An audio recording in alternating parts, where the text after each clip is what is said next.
안녕하세요, 여러분. 한국 극기 노르디c 워킹협회 회장 박평문입니다. 지금부터 2급 지도자 양성 교육의 이론 교육으로 온라인 강좌를 시작하겠습니다. 총 4편으로 각 한 편당 30분 정도 소요됩니다. 여러분들께서 실습 교육을 받기 전에 이론 교육을 온라인 동영상으로 먼저 다 수강을 하시고, 그리고 나서 어, 그 비대면으로 집합교육할 때 참여하시면 되겠습니다. 저희 협회에서 슬로건으로 지금 여러분들에게 보여드리고자 하는 것은 걷기를 멈추면 모든 것이 멈춘다입니다. 어떠세요, 이 슬로건? 실제로 이런 상황이 주변에 많이 우리가 목격할 수 있죠. 얼마 전까지만 해도 건강했던 사람이 낙상으로 뭐 침대에 이렇게 오랫동안 누워 계신다든지 이러면 그 사람의 모든 생활적인 전반이 뭐 멈추는 거랑 똑같죠. 그래서 어떻게 해서든지 사망에 이르는 그 전까지는 우리가 두 발로 어디든지 가고 싶은 곳에 가고 싶은 때 언제든지 갈 수 있도록 도와드리겠다. 그런 마인드로 저희 협회를 운영하고 있습니다. 어, 저는 지금 올해로 20년 차 사람 마을 건강을 잇는 연결 전문가라고 이렇게 소개를 드리고 싶은데 2004년도에 진해보건소에 운동 처방사로 이제 공무원 생활을 시작했습니다. 그리고 작년에 23년 3월 21일 날 이제 사직서를 내고 건강마을 제작소와 척추운동센터 그리고 걷기 노르딕 워킹 협회를 동시에 오픈했습니다. 이렇게 하다 보니까는 정신없이 1년이 지나갔는데 행복합니다. 예. 저의 이력은 보시는 것처럼 음, 체육학을 전공해서 이학 박사학위를 취득했고 또 인제대학교에서 보건학 박사를 재작년에 여기 취득을 했습니다. 그리고 이런 강사 생활을 좀 오래 했는데 강사라는 것은 단순하게 남에게 정보와 지식을 전달하는 게 아니라 그 정보와 지식을 교육생으로 하여금 어떤 자신의 지혜로 업그레이드 시킬 수 있도록 안내를 해주는 멘토라고 생각합니다. 그래서 일방적인 전달보다는 교육생들의 참여를 이끌어내는 그런 수업을, 그런 강의를 해야 되겠다. 이렇게 마음먹고 2015년도부터 제가 퍼실리테이션을 공부를 하고 있습니다. 지금도 하고 있고. 2019년도에 한국 퍼실리테이터 협회의 퍼실리테이터로 자격을 취득했습니다. 그래서 그 퍼실리테이터 자격 취득 이전과 이후로 나눈다면 제 강의 수준이 전후로 그렇게 아주 많이 달라진 것 같습니다. 제가 생각할 때. 자, 그럼 지금부터 이제 강의를 시작할 텐데, 여러분들이 이 교육을 왜 신청을 하셨는지 사실 궁금합니다. 그렇지만 그 부분은 나중에 우리가 비대면으로 만나서 한번 여쭤보는 걸로 하고, 아마도 자신의 자기 개발, 이걸 조금 영어로 달리 표현한다면 퍼스널 브랜드라고 할 수 있겠죠. 퍼스널 브랜드를 높이고 네임 밸류를 좀 더 올려서 쉽게 얘기하면 자기 몸값을 좀 높이고자 하는 그런 취지라고 생각합니다. 저 역시도 그런 목적으로 이런 놀이기 워킹을 시작했고 또 퍼실리테이션도 마찬가지고 그렇습니다. 네.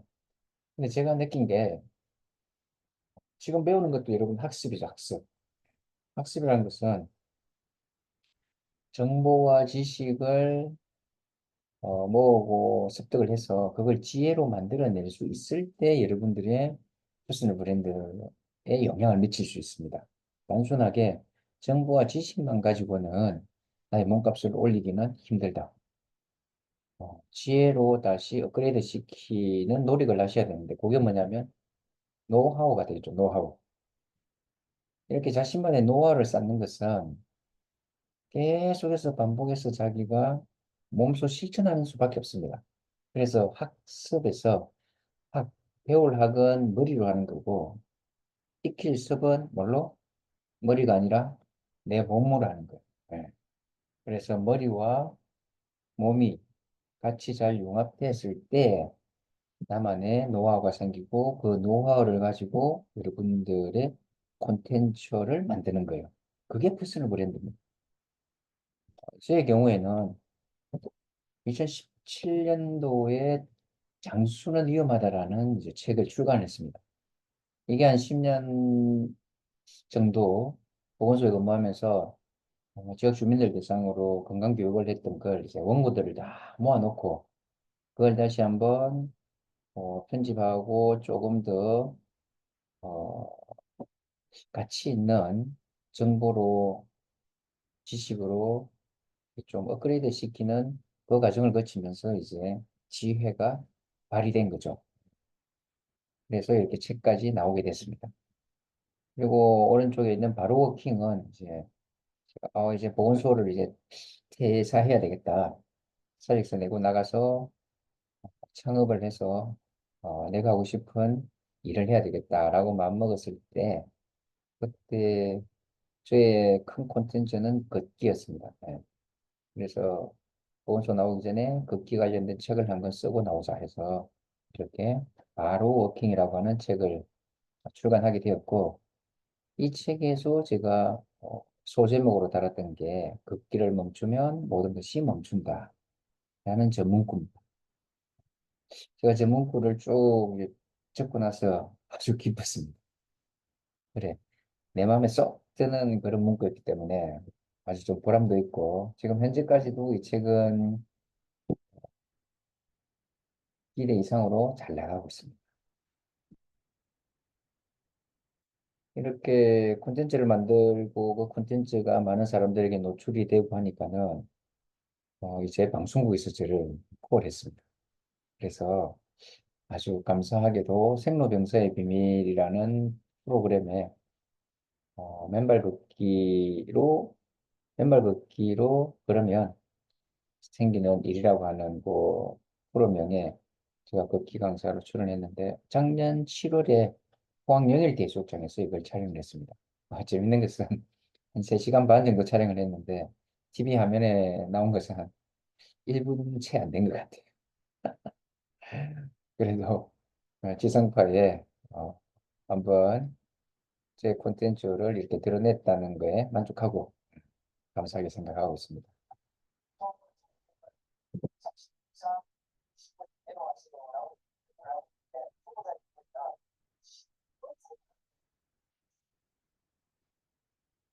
그러나 비가 엄청 왔는데 참 재밌게 촬영했었습니다. 그럼 오늘은 총 4편의 인강 중에서 첫 번째 현실과 대안이라고 하는 소 주제로 우리가 왜 노르디 워킹 걷기를 해야 되는지에 대한 내용으로 말씀드리겠습니다. 여러분 9988-2234라는 얘기는 참 많이 들으셨죠? 네. 앞에 이는 이틀, 뒤에 이자는 이완할 때 이자입니다. 우리가 고혈압, 당뇨, 이완율 이런 이야기를 하죠. 네, 99세까지 건강하게 팔팔하게 살다가 이틀 아프고 3일째 떠나는 거예요. 이게 9988-2234인데 저희 협회에서는 9988-2231로 바꿨습니다. 왜 1로 바꿨을까요? 3일째 다시 벌떡 일어나자. 죽긴 왜 죽어. 다시 일어나야지. 그래서 1로 바꿨고 지금 뭐 100세 시대라는 거죠. 우리나라 평균 수명이 지금 한 84, 5세 정도 되는데 2030년 되면 90세 가까이 올라간다 그럽니다. 우리들의 아이들, 우리 아들, 딸들은 100세 시대가 될 거야. 근데 중요한 거는 전체적인 수명은 늘지만 건강 수명의 같이 늘어나야 되는데 건강 수명이 늘어나는 것보다는 고통 수명이 늘어나는 게 더 길어요. 이게 문제죠, 이게. 그래서 보통 수명을 좀 줄이고 건강 수명을 늘릴 수 있는 방법이 뭘까라고 하는 측면에서 우리나라 보건복지부가 이제 중심이 되어서 전국 각 지자체에 259개의 보건소에서 지역 주민들의 건강 수명을 높이기 위한 건강정진 사업을 1년 계속 하고 있는 거죠. 지금도 아마 여러분들이 거주하고 계신 그 지역의 보건소에 가면 뭐 인바디 검사니 뭐 체력 검사니 검연 절주 뭐 검연 커리니 이런 거 언제든지 편하게 아마 상담도 하고 검사도 하실 수 있을 거예요.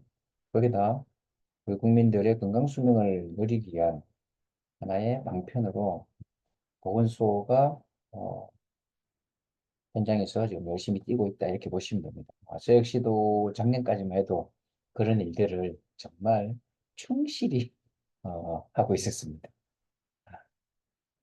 이렇게 평균 수명이 늘어나면서 문제는 2020년도 보면 83세의 건강 수명이 66세로 끝나는 거죠. 그러면 한 인생 말년에 한 17, 8년 정도는 이렇게 고통을 받아가면서 살게 되는데 여기 한번 보시면 OECD에서 이렇게 어, 영국의 또 왕립대학하고 같이 자료를 하나 발표한 게 있는데 우리나라 한번 보세요. 2010년도만 해도 기대 수명이 84.23세인데 2030년이 되면 90.8세입니다. 약 91살 정도 돼요. 91세가 되고 남자의 경우에는 77세에서 84세로 이렇게 점프하게 됩니다. 2030년 해야 지금 뭐 5, 6년밖에 안 남았는데 이제 이게 90세, 100세 시대가 정말 눈앞이라는 거죠. 이렇게 오래 사는 것 자체보다도 뭐가 더 문제일까요? 얼마나 건강한 삶을 누리는가 더 문제가 되겠죠. 왜냐하면 노인들의 경우에는 오른쪽에 보시면 음, 노인들의 경우에는 한번 몸을 다쳤다, 질병이 걸렸다. 그러면 회복되는 그 기간이 상당히 깁니다. 이렇게. 상당히 길어요. 계속해서 나빠지는 거죠. 여기 보면 아주 사소한 질병이지만 그 질병이 사망에 이르게 될 수도 있을 정도로 계속해서 나빠집니다. 젊은 사람들은 이렇게 나빠졌다가 바로 금방 회복이 돼요. 근데 어르신들은 이 회복되는 기간도 엄청나게 길어집니다. 이렇게 회복되는 기간이 길어지는 이 동안에 사회적인 의료비가 들어가겠죠. 이래서는 안 되겠다.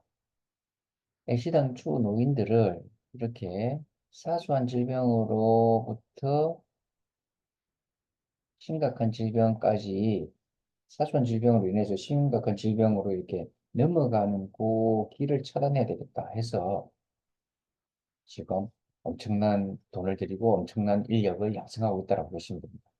그런 인력들이 지금 보건소, 그다음에 국민건강보험공단, 그다음에 국민체력백 이런 기관단체에서 활동을 하고 있습니다. 아마 한 번쯤은 다 들어보셨을 거예요. 자, 지금 뭐 현재 우리나라 한번 보세요. 2025년도가 되면 65세 이상 어르신들의 1인당 연평균 한 590만 원, 약 600만 원 정도의 의료비가 지출될 거예요. 그 600만 원 같은 한 달에 50만 원이잖아요. 그렇죠? 한 달에 50만 원을 그냥 병원에다 갖다 바치는 거예요. 어르신들에게 50만 원은 사실은 큰 돈이죠.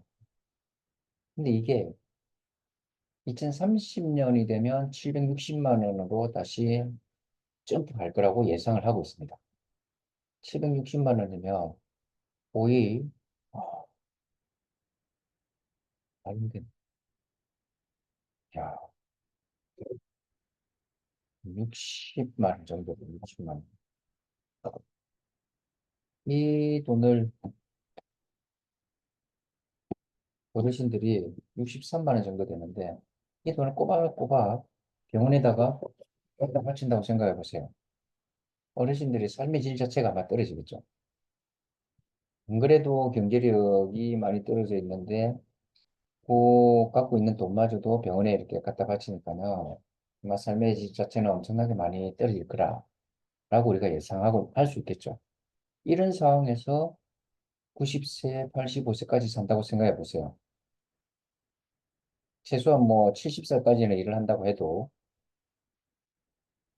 향후 15년 가까이 이렇게 의료비 지출해 가면서 삶의 질이 떨어지는 그런 상황에서 지내야 된다는데 참 안타까워. 그렇죠? 저희가 이 글이 뭐냐면 우리나라 국민들의 주요 사망 원인인데 쭉 내려오다 보면 당뇨가 있죠. 사망 원인 여덟 번째 당뇨가 있는데 이 당뇨 중에서도 당뇨 합병증으로 사망하는 경우 대부분이 그렇죠. 그때 합병증 중에 가장 사망률이 높은 게 심혈관 질환입니다. 근데 이 당뇨 합병증 심혈관 질환이 우리나라 전체 사망 원인에 보니까 위로 이렇게 돼 있어요. 2등으로. 결국 당뇨를 잡을 수 있다면 심장 질환을 우리가 예방할 수 있다는 거죠. 그렇게 연결됩니다. 그렇죠? 네. 그래서 당뇨를 예방할 수 있는 최적의 가성비 좋은 운동이 뭘까? 이렇게 다 찾아낸 게 바로 걷기입니다. 걷기. 걷기의 공중보건학적 가치가 국내외 연구자, 뭐 CDC, 세계보건기구, 미국 질병관리센터 이런 데서 공통적으로 찾아낸 게 걷기의 사회적 비용 절감 효과를 인정하고 있다는 거죠. 그래서 우리 협회도 이 부분을 인지하고 국가 정책에 저희도 민간단체지만 국가 정책에 같이 참여한다는 그런 생각으로 지도자를 양성하고 또 전국 팔도를 다니면서 걷기 노르딕 프로그램을 운영하고 있습니다. 혹시 선생님들 그 걷기 실천율이라고 들어보셨어요? 현재 여러분들이 살고 있는 주거지 인근에 현수막 많이 붙어 있을 거예요. 지역사회 건강조사라고 해서 파란색 현수막이 붙어 있는데 지역사회 건강조사의 설문 내용이 뭐 몇백 개가 됩니다. 몇백 개. 1대1로 되면 설문을 하는데 직접 만나서 설문조사 하는데 한 30분 정도 걸려요. 힘들겠죠. 설문에 응답하는 사람도 힘들고 그 설문을 받는 인터뷰 둘 다 힘듭니다. 거기서 2008년부터 체크를 하고 있는 그 건강 지표가 하나 있는데 그게 걷기 실천율입니다. 쉽게 얘기하면 일주일에 5일 하루에 30분 이상 얼마나 많은 사람들이 걷고 있는가 그걸 이제 어, 알아내기 위한 것이 바로 걷기 실천율이라고 하는데 걷기 실천율이 높을수록 사회적인 의료 비용은 줄어듭니다. 이건 제가 인제대학교 공원학 박사 과정에 다닐 때 소논문으로 이렇게 하나 쓰려고 자료를 이렇게 모아서 데이터 한번 만들어 본 건데 보시면 아래쪽에 있는 파란색의 그래프가 창원 시민들의 걷기 실천율입니다. 그리고 위에 노란색의 그래프는 창원시 걷기 실천율로 인한 건강보험급여 절감액이에요. 그래프 모양이 약간 비슷하죠? 여기 보시면 창원 시민들의 걷기 실천율이 높아지면 건강보험급여 절감액, 그러니까 사회적인 의료 비용을 줄인 거죠. 절감액도 이렇게 많아집니다. 그다음에 창원 시민들이 이렇게 걷기 실천율이 떨어져요. 그러면 절감액도 비슷하게 이렇게 떨어지면서 다시 걷기 실천율이 올라오면 절감액도 많아집니다. 그리고 또 걷기 실천율이 떨어지면 절감액도 떨어지고 걷기 실천율이 올라가면 돈도 또 다시 절감액도 많아지고 쉽게 얘기하면 걷는 사람이 많을수록 사회적인 의료 비용을 줄일 수 있다는 거예요. 바로 이것 때문에 보건복지부에서 걷기를 전국적인 단위에서 캠페인을 하고 있다라고 보시면 됩니다. 지금 전국 보건소에 걷기 동아리, 걷기 지도자 양성은 90% 이상 다 하고 있습니다. 어느 정도 절감할 수 있었냐? 자, 차원의 데이터예요. 보시면 창원 시민들의 그 실천율 대비 연도별 건강보험 급여 청구 급여 총액 절감액 2019년도 기준으로 한 명당 5,234원. 예, 엄청나죠? 5,234원에서 창원 시민이 100만이라고 봤을 때 그중에 성인 50만 명으로 딱 절반 이렇게 떼서 산술적으로 계산하면 26억 정도가 됩니다. 이 26억 가지고 뭐 하겠어요? 이제 맨발 걷기 길도 조성하고 그다음에 그 걷는 사람들의 그 보행자의 안전과 편의성을 증진시킬 수 있는 그런 곳에 이 돈을 이제 투입을 하겠죠. 걷기 동아리 운영도 하고 걷기 지도자 양성해서 그 걷기 지도자가 활동하는데 수당도 주고 이런 쪽으로 사용이 되고 있습니다. 지금 보셨던 것처럼 걷기 실천율 자체가 사회적인 의료 비용을 줄일 수 있다.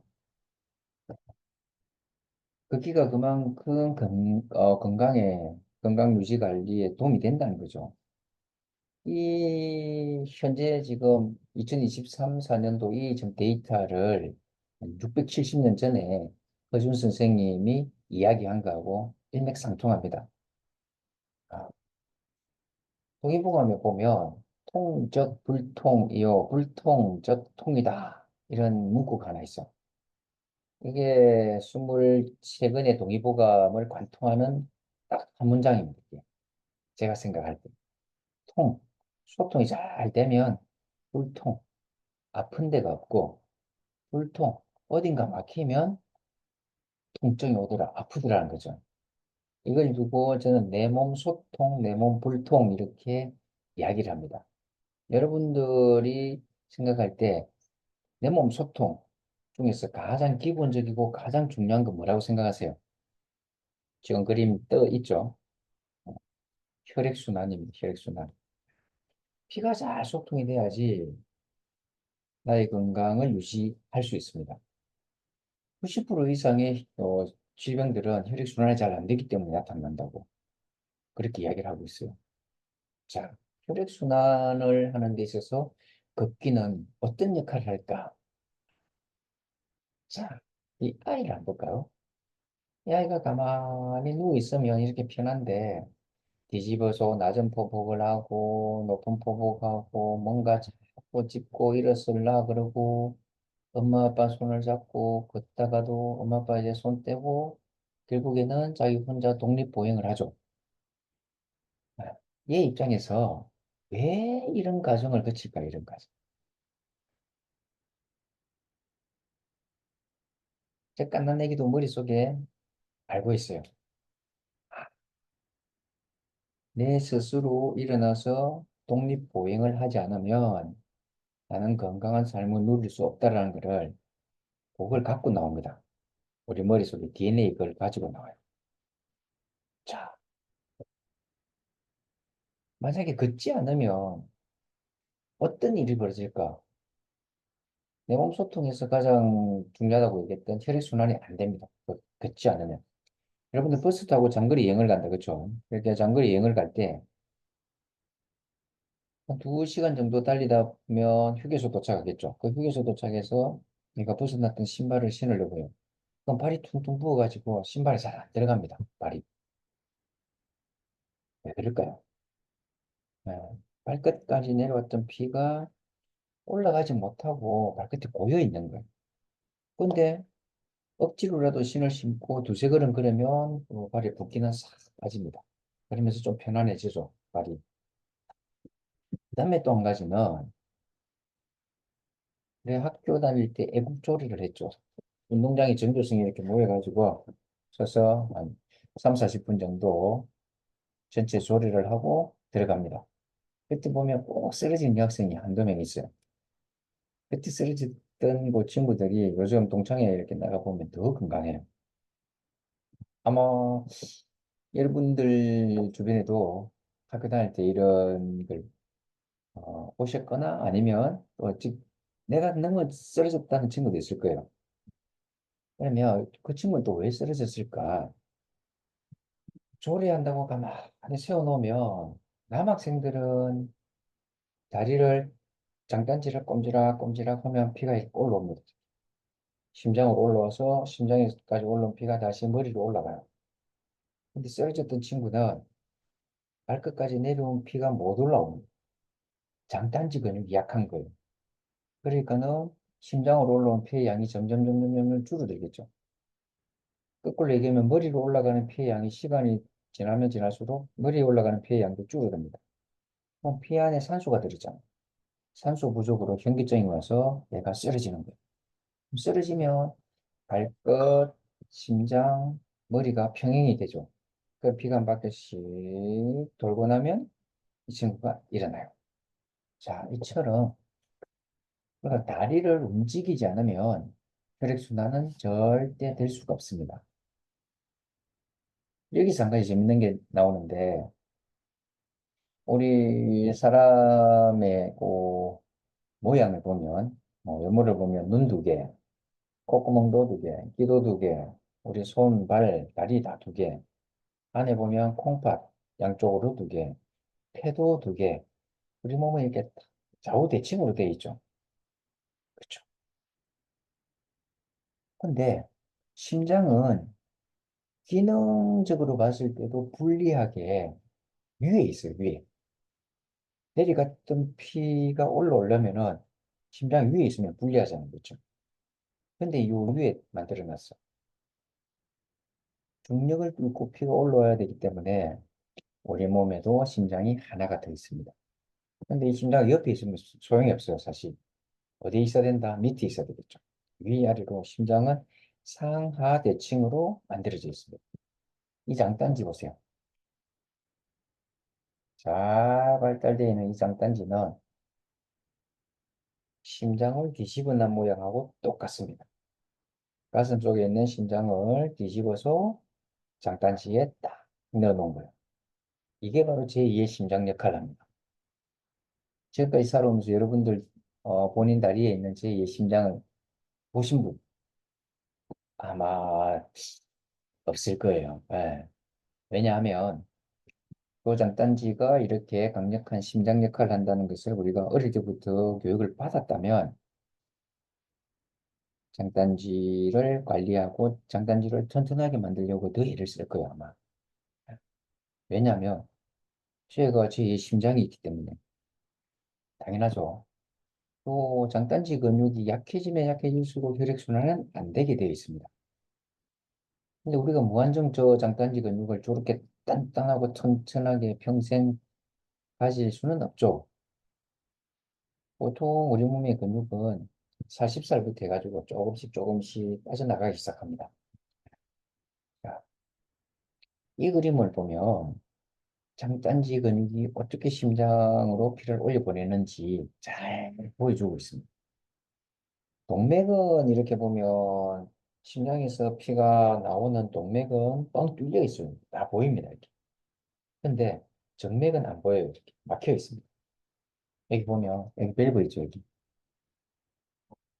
여기 밸브가 있습니다. 정맥을 길게 세로로 탁 자르면 대나무 자른 거하고 똑같아요. 모양새가. 근데 이렇게 닫혀 있던 이 밸브가 장단지가 내가 아까 버스에서 가만히 누워서 잠자고 있는 동안에 다리를 안 움직이니까 이 장단지 근육도 수축을 안 하죠. 그러니까 지금 이 안에 동맥으로 내려온 피가 이 정맥에 지금 가득 차 있어요. 피가 못 올라가고 있습니다. 왜? 이 밸브가 지금 닫혀 있기 때문에. 근데 우리가 그러면서 장단지 근육을 팡 수축을 하면 이렇게 밸브가 이렇게 열립니다. 절반씩 차크다 차크다 피가 요렇게 뚫고 올라가면서 이 밸브를 밀고 올라가요. 밀고 올라가. 밀고 올라갔다가 중력에 의해서 이 피가 다시 떨어지면서 이 밸브를 닫아줘요. 네. 그러면 장단지에서부터 또 허벅지까지 올라갔다가 밸브를 닫고 허벅지에 있는 근육이 다시 한 번 더 수축하면 이제 어디로? 복부까지 피가 올라가게 됩니다. 이런 원리로 해서 우리 몸의 장단지 근육과 허벅지 근육은 둘 다 아주 강력한 심장 역할을 하고 있습니다. 자, 지금 아주 천천히 들어가고 있는 영상이 보이는데 앞쪽에 굵은 큰 근육 보이죠? 대퇴사두근. 이쪽으로 대퇴이두근. 이쪽으로 장단지 쪽에 있는 장단지 근육. 여기 무릎 아래 정경굴근. 이렇게 해서 크게 하나, 둘, 셋, 네 개가 그러니까 다리 전체의 근육들은 다 피를 위로 올려보내는 역할을 하고 있다라고 보시면 됩니다.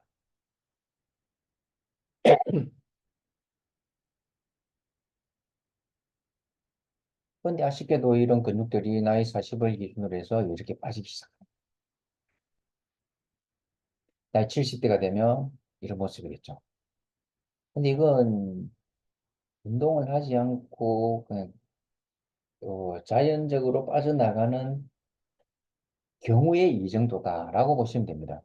같은 70대지만 근육 운동을 꾸준하게 하시는 분들은 뭐 4, 50대 이상으로 건강한 모습으로 지내는 분들이 많잖아요. 그렇죠? 40대 이후에 이렇게 근육이 빠져나가는데 근육 빠져나가는 그 특징이 있습니다. 특징. 우리 몸의 근육은 굽히는 근육이 있고 펴는 근육이 있죠. 이걸 굴근이라 그러고 이걸 신근이라 그럽니다. 40대 이후에 근육이 빠져나가는 거는 굴근보다 신근이 더 많이 빠져나갑니다. 근데 이 신근을 우리가 항중력근이라고 해요. 중력에 저항하는 근육, 중력을 이겨낼 수 있는 근육. 이게 뭐죠? 피를 위로 올려보내잖아요. 중력을 이겨낼 수 있는 이 근육이 싹 빠진다면 우리는 일어서서 걸어 다닐 수도 없고 내려왔던 피가 위로 올라갈 수도 없고 엄청나게 건강은 나빠지게 됩니다. 이때 한번 보세요. 오른쪽에 그림 보시면 이게 노르딕 워킹의 알파 자세라고 그러는데 A, A, A, A, L, F, A. 네. A, attention. 네, 차렷. 그래 기본적으로 차렷이라 하면 어깨하고 기와 일자가 딱 되고 네, 복부에 힘이 탁 들어가고 그렇죠. 그다음에 A, 요게 알파 할 때 A, L, 롱암입니다. 롱암. 팔을 쫙 뻗고 있죠. 롱암. 다시 F, 플레이트 스틱 했어요. 뒤쪽에 있는 이 다리와 손에 걸려 있는 이 홀이 평행을 이룹니다. 이렇게. 그다음에 마지막 A, 아답티드 풋에서 이 보폭이 평상시 우리가 걸어 다니는 보폭보다 좀 커요. 그래서 이 네 가지를 다 충족시키는 자세가 바로 이 알파 자세예요. 여기서 한번 볼까요? 왜 노르딕 워킹이 좋은가? 건강상의 어떤 이익을 우리에게 주는가? 자, 짠짠짠짠. 여기 보면 이 팔을 한번 보세요, 팔. 팔을 쫙 뻗었죠, 이렇게. 펴고 있습니다. 신근을 사용하고 있다. 쭉 쉽게 얘기하면 항중력근을 사용하고 있어요. 그 다음에 또 무릎도 쫙 폈죠. 뒤쪽 다리도 쫙 펴죠. 코에 힘을 딱 주고 몸체도 쫙 펴 올리죠. 노르딕 워킹은 전체가 펴는 운동이라고 보시면 됩니다. 우리 몸의 근육을 쫙 펴는. 그래서 40대 이후에 근육이 빠져나가는 이때 특히 편은 항중력근이 빠져나가는 것을 예방해 줄 수 있는 최고의 운동은 이렇게 워킹이다. 예.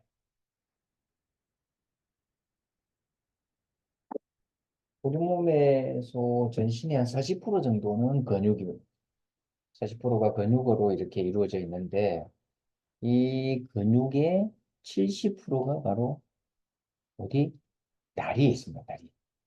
전체 근육의 70%가 여기, 다리에 있어요. 예. 전체 근육의 70%를 다리에 이렇게 넣어놓은 이유가 있겠죠. 아까 말씀드렸던 것처럼 피도 올려보내고, 얘가 항중력근 역할을 하기 때문이다. 우리가 지구 중력을 이겨내면서 어디든지 다닐 수 있기 위해서는, 다니려면은 이 다리 근육이 튼튼해야 됩니다. 그래서 여러분들이 이 비율은 꼭 기억하세요. 1, 3, 5. 인바디 검사하면 우리 팔다리 몸통의 근육량이 다 나오죠. 양쪽 팔의 근육량을 1로 봤을 때, 양쪽 다리의 근육은 3, 그리고 몸통은 얼마? 5. 이 정도의 근육량을 유지를 해야 된다. 1, 3, 5. 근데 대부분의 경우에 1대 뭐 2.5에서 한 2.78 정도, 그리고 몸통은 한 4.2 정도, 이 정도예요, 이 정도. 근데 어떤 경우에는 사실 4도 안 되는 경우도 있습니다. 3점 후반대, 3.8, 9 이렇게. 자, 이 비율이 깨어지면 나는 내 몸의 근육이 지금 부족하다라고 그냥 생각하시면 돼요. 이게 계속 진행되면 어떻게 될까요? 다리와 팔에, 다리와 몸통의 근육이 빠져나가면 근감소증으로 이어지게 됩니다. 근감소증은 내 몸의 팔다리 근육량 나누기 키를 밑으로 환산한 제곱입니다. 미트 제곱. 팔다리 근육량 나누기 미트 제곱, 키의 미트 제곱. 이렇게 하면 남자는 6.4, 여자는 5.2 이하로 떨어지면 근감소증으로 진단 내립니다. 2018년도에 서울 아산병원에서 이렇게 발표를 했어요. 여러분들 인바디 검사하면 이거 꼭 한번 체크해 보세요. 근데 인바디도 최근에 나온 970 이상 버전에서는 SMI라고 하는 수치가 나옵니다. SMI. SMI. 이 수치, 이 값이 뭐지? 이 값이 바로 이거예요. 이거. 남자분, 여자분. 이 수치 이해하면, 나도 근감소증이다. 뭘 해야 되겠다? 근육을 더 올려야 되겠다. 근력 운동을 해야 된다라는 것을 우리에게 주는 사인이에요. 우리가 나이 든다는 것은 단순하게 물리적인 나이죠. 이건 달력 나이. 달력 나이는 뭐 한 해 한 해 계속 앞으로 옵니다. 그렇죠? 올해 57 같으면 내년에 58, 내후년에 50하고 계속 와요. 이 달력 나이하고 또 하나 상대적인 개념이 이제 신체 나이입니다. 신체. 신체 나이하고 달력 나이는 서로 마주보면서 이렇게 앞으로 달려옵니다. 계속 앞으로 오다 보면 서로 만나겠죠. 만나면 이때부터 노인성 질환이 시작돼요. 이게 겹치면 겹칠수록, 얘네들이 겹치면 겹칠수록 더 크고 더 다양한 병들이 많이 생깁니다. 이렇게 되면 9988은 할 수가 없어요. 9988 하려면 어떻게 해? 이 두 개가 죽을 때까지 안 만나는 거예요. 우리가 만나면 안 된다. 단식 나이는 계속 우리한테 이렇게 오른쪽으로 계속 접근해 오지만, 이 신체 나이를 뒤로 물리면 됩니다. 이게 9988이에요, 이게. 9988. 신체 나이는, 신체 나이를 결정짓는 것은 근육이다, 근육. 음, 신체 나이를 결정짓는 건 뭐라고요? 근육입니다. 여러분들 이분 TV에서 많이 보셨죠? 우리나라의 지금, 최고 고령자 바디빌딩 선수 가장 고령자입니다. 이분이. 자자자자 볼까요? 이분의 어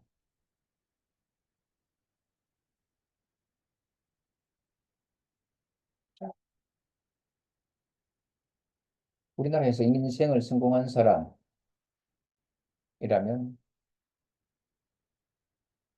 유재석하고 조세호하고 같이 진행하고 있는 유키즈 온더 블럭에 출연한 사람은 다 성공한 사람으로 이렇게 봅니다. 얘기해 보시면 자 이분도 유퀴즈 온더 블럭에 유퀴즈에 출연했어요. 네.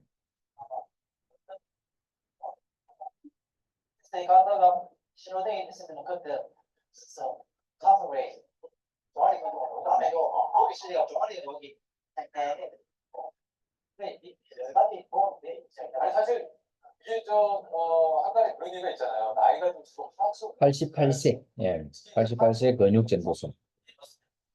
저 나이가 들수록 가치가 중요하다. 예. 지금 우리가 하고 있는 얘기죠.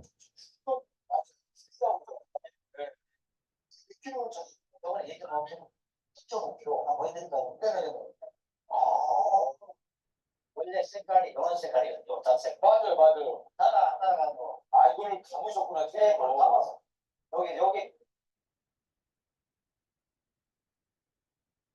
그분이 근육의 나이가. 전화 통화할 때는 늘 구별하세요. 전화가 왔다고. 여보세요? 근육은 70, 80 정말 나이가 없습니다. 예. 예.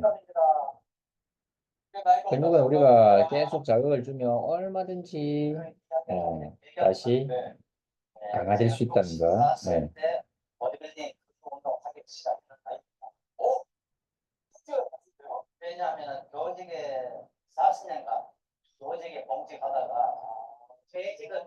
자, 볼까요? 그 전에는 이제 그 조직에서 영어를 가르치셨다고. 자,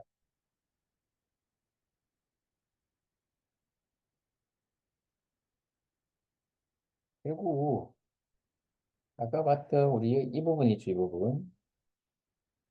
어, 달력 나이와 신체 나이가 딱 만나는 이 시점. 이 시점은 노인성 질환이 시작된다고 했는데, 바로 여기. 예. 건강 수명이 끝나고 고통 수명이 시작되는 딱 이 시점입니다. 그럼 이 지점에 나타나는 가장 큰 특징이 뭔가? 근육이 빠져나간다. 근육이 빠져나가는 것 자체가 이제 하나의 병으로 이렇게 취급을 합니다. 여러분들 운동 부족병이라고 들어보셨어요? 독일에서는 이미 1953년도에 운동 부족을 질병으로 등록합니다. 근데 지금 70년이 이렇게 지났는데 아직까지도 우리나라에서는 운동 부족 자체에 대한 어떤 그 경각심이 별로 없죠. 운동 부족이 암보다도 더 무섭다. 왜? 암은 그 표적 암세포를 치유할 수 있는 기술이 얼마든지 지금 발달이 되어 있죠. 근데 운동 부족은 병원에서 어떻게 할 수가 없습니다. 해드릴 수도 없고 오직 본인이 스스로 해야 돼요. 그렇기 때문에 암보다도 더 무섭다라고 표현을 하고 있습니다. 이게 운동 부족을 조금 더 달리 표현을 하면 중력결핍 증후군이라고 얘기를 합니다. 중력결핍. 네. 움직이기 싫어하는 사람은 마치 우주에서 사는 것과 같다. 우주에 사는 사람들, 우주인들이 도대체 어떻길래? 우주인들은 중력이 없는 우주 공간에서는 자기 나이보다도 3, 40년 정도 더 늙어져요. 무중력 상태에서 생활하는 우주인들의 본량은 한 달에 1%씩 감소를 하게 됩니다. 한 6개월 정도 우주 공간에, 그 우주 정거장에 지내다가 다시 지구로 돌아오면 아예 못 일어납니다. 지구 중력을 이겨낼 수 있는 근력이 하나도 없어요. 여러분들 이소연 박사 아시죠? 이소연 박사가 2008년 4월 달에 달나라로 이렇게 로켓 타고 올라갑니다. 올라가서 열밤을 자고 다시 지구로 돌아와요. 오른쪽은 10일 후에 다시 지구로 돌아왔을 때 이소연 박사입니다. 같은 사람이지만 완전히 달리 보이죠. 여기 보면 무릎을 한번 보세요, 무릎. 무릎을 쫙 펴지도 못해요. 지금 좌우에서 이제 부축하고 있는 이 손을 넣으면 이 손을 쥐는 그냥 그대로 콱 꼬꾸라질 거예요. 네. 부축을 받으면서 지금 억지로 서 있다. 네. 이 젊은이가 불과 10일 만에 이렇게 돼가지고 내려오는 거야. 이걸 우리 우주병이라고 합니다. 우주병. 이 우주병의 핵심은 무중력 상태에 노출되면 우리 몸에서 근육이 할 일이 없어지죠.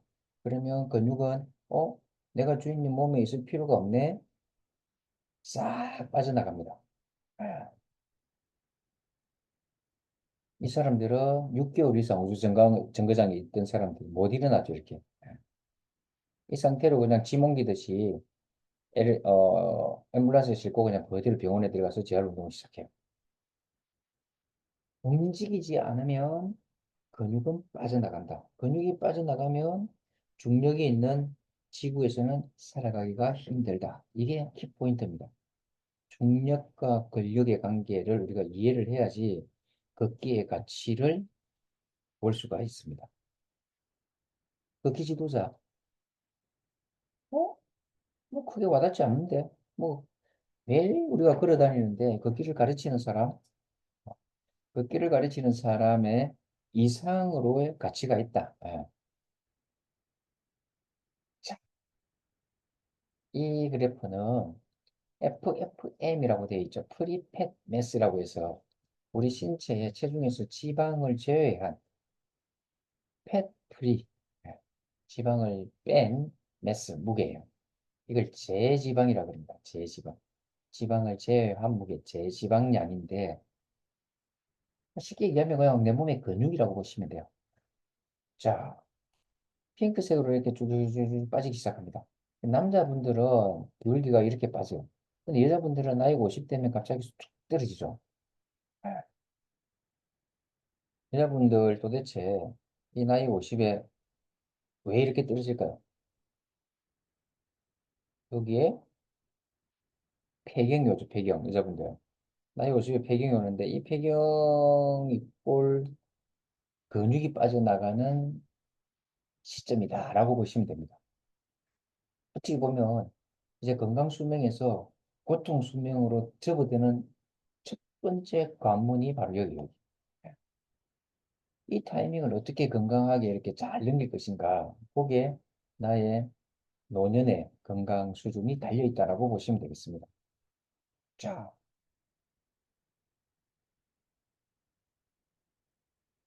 이렇게 근육량이 쑥 빠지기 시작하면 이렇게 하지정 맥류가 나타납니다. 여러분 하지정 맥류 많이 보셨죠? 하지정 맥류가 우리 몸에서 우리한테 보내는 사인은 뭐냐면 주인님 지금부터 근육이 많이 빠져서 자기 역할을 못해요. 내려왔던 피를 올려보내지 못해서 지금도 혈관에 이렇게 못 올라가고 고여 있어요. 고여 있는 피가 어디로? 바깥으로 튀어나오는 거죠. 그래서 결국은 근육이 빠져나가는 거하고 화지정맥류하고는 같이 옵니다. 이때 화지정맥류가 왔을 때 고혈압, 당뇨, 고지혈증 이런 대사증후군들이 나타날 확률도 아주 높아져요. 가장 대표적인 게 근육이 빠져나가면 나타나는 대표적인 것 중에 하나가 당뇨예요, 당뇨. 그래서 우리가 당뇨에 좀 주목을 해야 되는데 당뇨는 다이비트 멜리투스 해가지고 꿀처럼 달콤한 이 당이죠, 당. 네, 포도당, 당. 꿀처럼 달콤한 당이 오줌으로 빠져나오는 거예요. 이게 당뇨입니다. 당뇨가 무서운 이유는 심질환을 일으키기 때문이에요. 심장병. 네. 왜 심장병을 일으킬까? 당뇨가 오면 그 뒤에는 반드시 고혈압이 따라오게 되어 있습니다. 자, 우리 몸에서 당 수치가 이렇게 사인을 보내죠. 주인님, 혈당 수치가 너무 높아요 하고 건강검진 딱 있을 때 사인을 보내줍니다. 그러면, 알았어. 내가 미안해. 지금부터, 당 관리를 좀 할게 하고, 운동도 하고, 식사도 조절하고, 이러면 괜찮은데, 주인이 당뇨에 대해서 뭐 무시하고 관리를 안 해요. 그러면 당은 소변으로 빠져나온다 했죠. 소변으로 빠져나올 때 우리 자기가 보낸 사인을 무시하고 자기를 관리 안 해준 우리 주인한테 복수를 합니다. 복수. 어떤 식으로 복수를 하냐면 소변 당이 나 빠져나오면서 우리 몸에 있는 물을 하나씩 딱 잡아가지고 나와요. 당이 나올 때 물을 갖고 나옵니다. 그러면 우리 체내에 있는 수분이 빠져나온다는 거죠. 그래서 갈증을 느끼는데 체내 수분이 빠져나온다는 것은 피 안에 있는 물이 빠져나온다라고 생각하시면 됩니다. 여러분들 피 검사를 하려고 이렇게 주사 바늘로 10ml 정도 빼줘, 이 정도. 빼고 나서 다시 그 주사 바늘 뺀 피를 이런 것에 있는 튜브 같은데 이렇게 탁 집어넣잖아요. 그래가지고 원심 분리기라고 하는데 여기다가 이게 탁 넣어요. 그러면 착착착착 하면서 이게 흔들려요. 그러고 나서 딱 세우면 밑에는 검붉은색으로 내려앉아 있고 위에는 멀게 애기들 오줌 싼 것처럼 요 윗부분이 97%가 물입니다. 물. 우리 막걸리 한 통 받아다가 가만히 내비두면 밑에 걸쭉하게 내려앉고 위에는 멀겠죠. 피도 피검사할 때 밑에 걸쭉하게 내려앉은 이 부분 혈청이라 그러는데 여기 있는 97%의 물이 당뇨가 빼나간다는 거예요. 그럼 피가 어떻게 되겠습니까? 찐득찐득하겠죠. 이 찐득찐득한 피를 계속해서 전신을 이렇게 순환시킨다고 생각해 보세요. 혈압이 오를 수밖에 없겠죠. 당뇨가 오고 고혈압이 오고 거기에서 심혈관이 오고 뇌혈관 질환, 심뇌혈관 질환이 이어지게 되는 거예요. 그래서 우리는 이 당뇨에 주목을 해야 됩니다. 걷기를 하면 이 당뇨가 어떻게 될까요? 아주 많이 개선됩니다. 그래서 우리 옆에서는 당뇨에 대해서 아주 신경을 쓰고 있다. 더더군다나 당뇨는 사람의 수명을 8년 정도 단축시킵니다. 얘가 90살까지 살 수 있는데 82살 되면 죽는 거예요. 이렇게 조기 사망률을 3배 정도 높인다. 이게 당뇨예요. 사실 당뇨가 정말 무섭죠. 예. 이 당뇨 환자들은 40대부터 시작이 되는데 특히 언제 근육이 툭툭툭 떨어지고 있는 사람들이 많이 나타납니다. 자, 원인이 뭘까? 스트레스, 운동 부족이라고 되어 있죠. 이 두 개가 같이 나타날 확률 어디 갔죠? 남자들 스트레스 받고 그 스트레스 인해 가지고 뭘로 술 담배로 풀고 운동은 못하고 이게 세 개가 동시에 이렇게 얽히고 설키게 되는 거죠. 그러면 들어오는 술 마실 때 우리가 뭐 술만 마시나요? 안주도 먹잖아요. 그러니까 술과 안주가 같이 들어온다. 그럼 우리 몸에서는 일단 알코올을 분해시키는 게 더 급해요. 그래서 들어오고 있는 안주에 대해서는 일단 보류를 시킵니다. 일단 보류. 일단 야, 일단 쌓아놔. 나중에 어, 우리가 다 소비시켜 줄 테니까 일단 들어와서는 내 몸에 그냥 앉아 있어. 나는 지금 우리 주인님 알코올 분해하는 게 더 급해. 그래서 알코올을 분해시키는데 전력 질주를 해요. 예. 그러다 보면 안주는 여기 쌓이겠죠. 그러면 어때요? 운동은 안 하죠. 이 영양가들이 어떻게? 주인님 운동을 해야지 탄수화물, 지방도 탄수화물, 탄수화물, 글리코겐, 글루코스, 포도당으로 분해돼가지고 혈액 안으로 들어가서 전신으로 이렇게 퍼져나가면서 우리 몸에 에너지가 될 건데 주인님이 술을 마시고 음식은 많이 먹고 운동은 안 하고 이러니까는 이 여분의 당들이 갈 데가 없죠. 주인님 써주세요 이렇게 사인을 보내는 게 이제 건강검진했을 때 혈당 수치가 높아진 거예요. 그럼에도 불구하고 주인이 계속 술 마시고 운동 안 한다. 그러면 이제 당뇨가 우리 몸을 해치기 시작한다는 거죠. 당뇨 환자 운동 부족이 문제인데 운동을 하면 할수록 허벅지는 굵어집니다. 장단지도 굵어지고. 근데 운동을 안 하면 허벅지는 가늘어질 수밖에 없어요. 40살부터 해가지고 1년에 1분씩 근육이 빠져나간다 했죠. 특히 어디? 하지 쪽에 근육이 더 많이 빨리 빠져나갑니다. 그렇기 때문에 당뇨와 허벅지는 정비례합니다. 정비례. 네. 자, 허벅지 둘레가 1cm 줄어들 때마다 당뇨 발병 위험률은 남자는 8.3, 여자는 약 10% 정도 증가해요. 60cm를 기준으로 봤을 때 남자는 43cm 미만이다, 만약에 허벅지 둘레가. 그러면 당뇨 발병률이 4배가 높아진다. 여자는 57cm 이상이 돼야 되는데 43cm 미만이다라고 하면 이 사람들에 비해서 5배 정도 당뇨 발병률이 높아집니다. 또 어쨌든 남자는 최소한 60cm 이상이 돼야 되고 여자는 57cm 이상이 돼야 돼요. 지금 당장 여러분들도 줄 잡아가지고 본인의 허벅지 한번 재보세요. 몇 cm인지. 최소한 55cm 돼야 돼요, 남자분들. 그래야지 웨이트 트레이닝하고 근력 운동하고 우리 노르르 워킹하고 이러면은 60cm까지 이렇게 탁 치고 올라올 수 있습니다. 여자분들은 얼마? 57이라고 돼 있죠. 50 이상은 돼야 돼요. 자, 그게 안 된다 하면 스쿼트하고 런지 하면서 아직 근력 운동을 키우는 것 같이 병행하셔야 됩니다.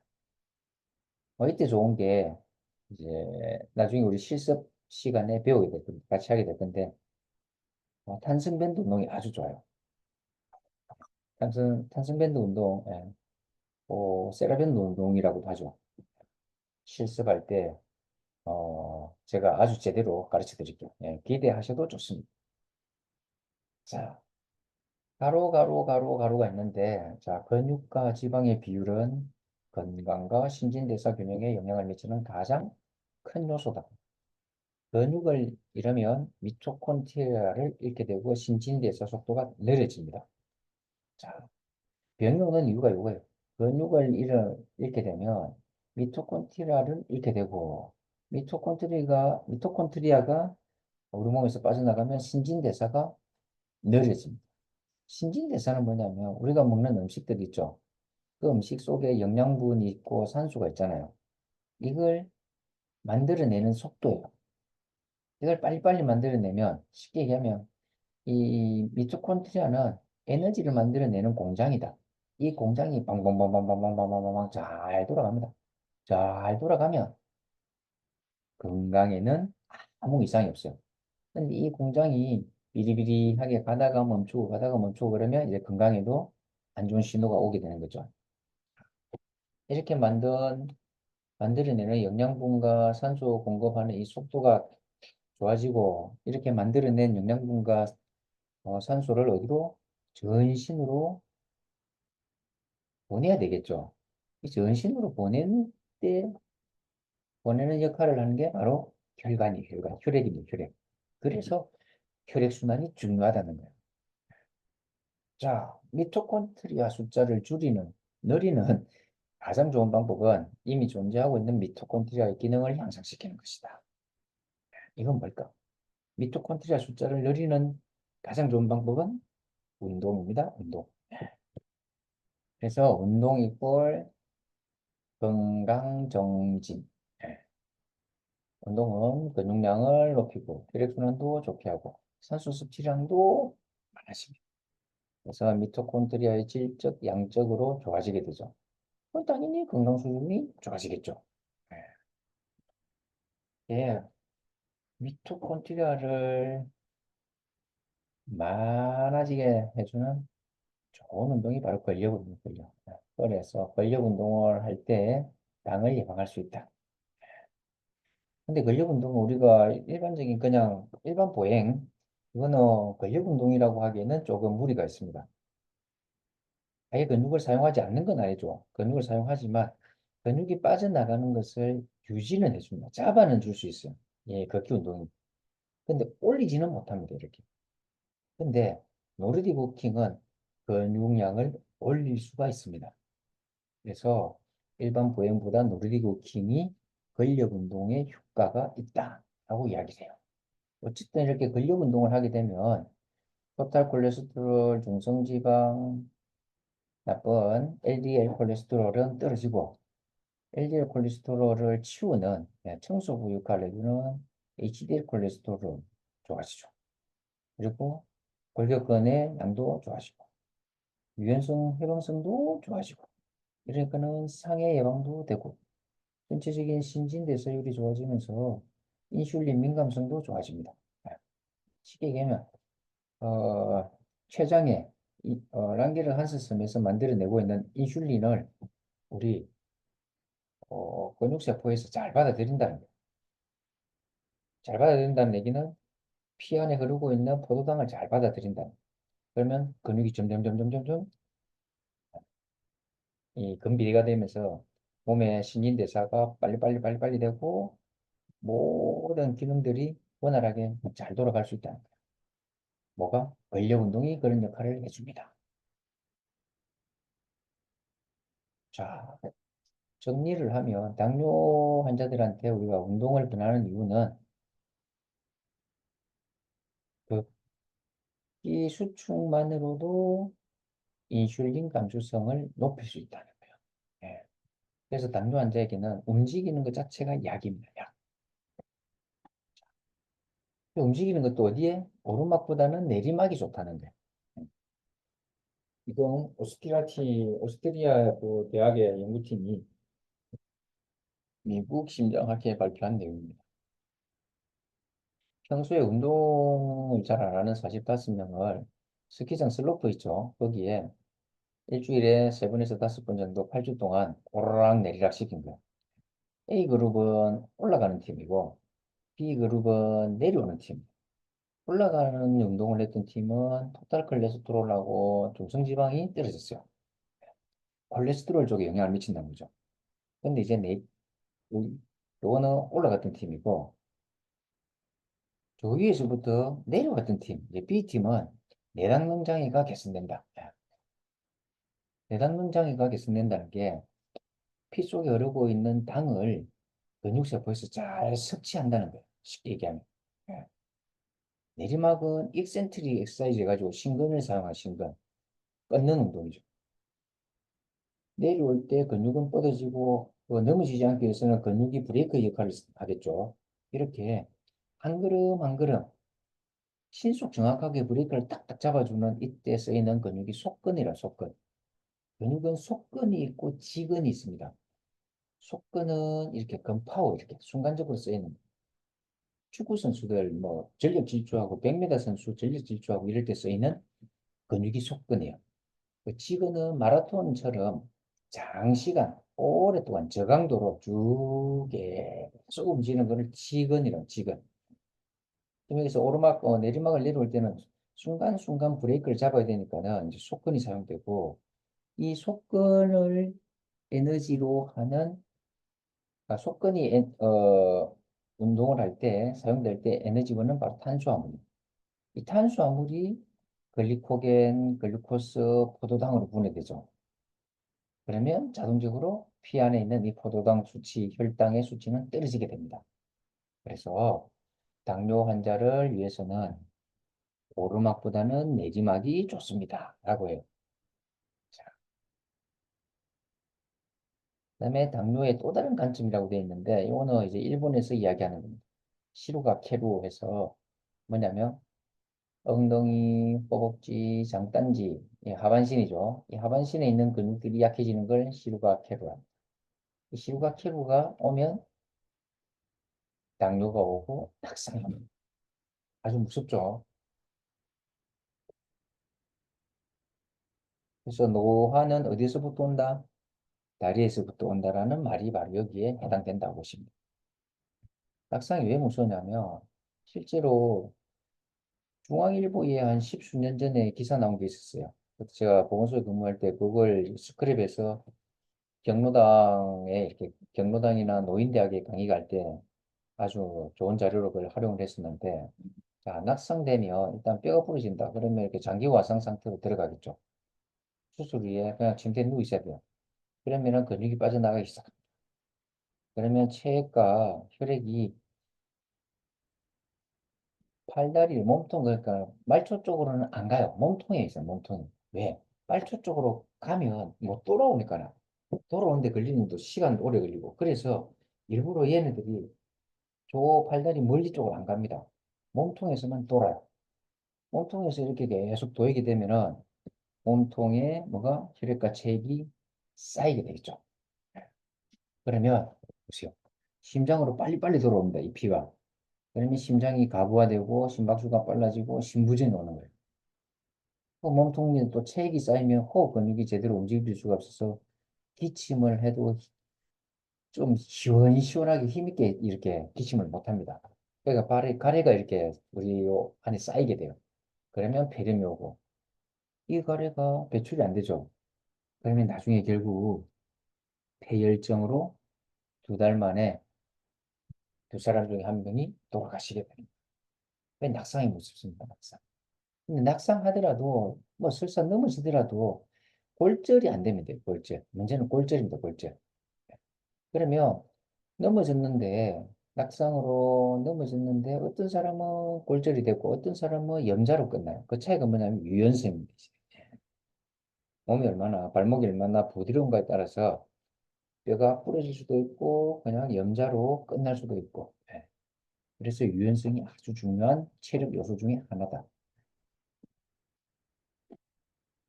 그래서 우리 협회에서는 국가 부담을 줄이는 비책으로서 낙상 예방이라고 합니다. 낙상 예방에 대해서 궁금하시죠? 네. 이거는 이제 2번째 강의에 만나 보겠습니다. 오늘 1번째 강의 시간, 왜 노르딕 워킹을 해야 하는가? 여기에 대해서 1번째 강의를 여러분들과 같이 한번 진행을 해봤고, 이제 1강은 이거로 마치고 2강에 국가 부담을 줄이는 비책, 낙상 예방이라고 하는 주제로 다시 찾아뵙겠습니다. 감사합니다.